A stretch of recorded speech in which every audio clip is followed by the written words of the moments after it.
laying out the fact that womanism is this embodied, lived experience. And Alice Walker, in Search by Mother's Garden, as Reverend Kelly mentioned, she says womanism is to feminism as purple is to lavender. So can you give us a definition, or can you give us the difference between, what should we know the difference between womanism and feminism? All right, so feminism in general is an academic endeavor, and it is an intentionally and purposefully political endeavor. So it involves you increasing your knowledge around certain issues and tenets of feminism, and also you engaging in activism in order to bring, feminist causes to light. Womanism, alternatively, is not necessarily something that you think your way through or you learn your way through. It is an experiential learning process that you engage in via womanism.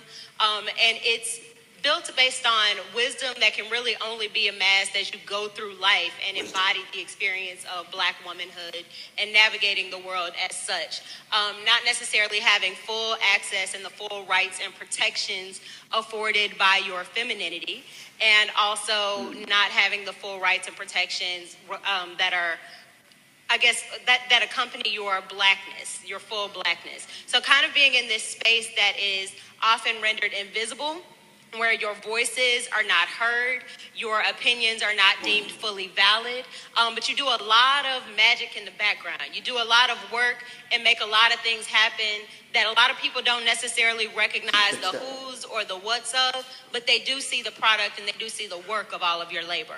And that's your reproductive labor, that is your emotional labor, that is your intellectual labor. And we do a lot of work that ultimately, again, we enjoy the products of, but we don't necessarily see all of the work and all of the people and recognize them as being central to the experience of Black life in the Black church. Another important thing is that feminism is specific issue-based. It tends to be at times single-minded in what it is pursuing, and that's not necessarily a bad thing. It's just not necessarily a thing that womanists are afforded the luxury of being able to do.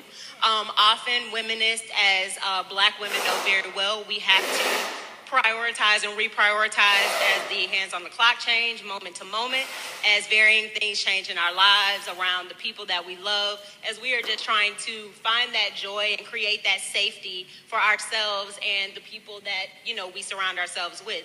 And so womanism is not something you think your way through. It is something you feel your way through, like that sweet potato pie recipe, right? Where you just know how to do it and you learn how to do it and you get better at it as you grow in wisdom. Our grandmother's cook.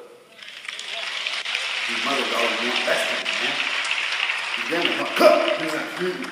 So oftentimes when we hear the word womanism and feminism, it can be alarming for some people. So can you tell us, what should Black men know about womanism?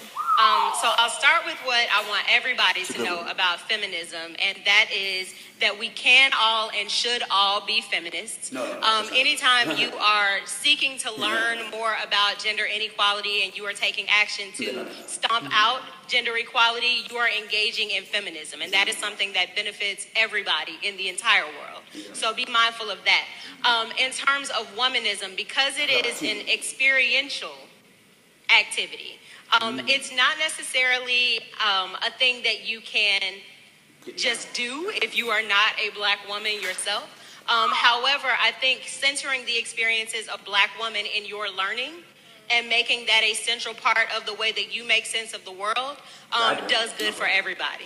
So I think an important thing to be mindful of is that, number one, we know our experiences and we are the authorities on our experience. So don't take it upon yourself to try to tell them to us or at us or reinterpret them through your lens.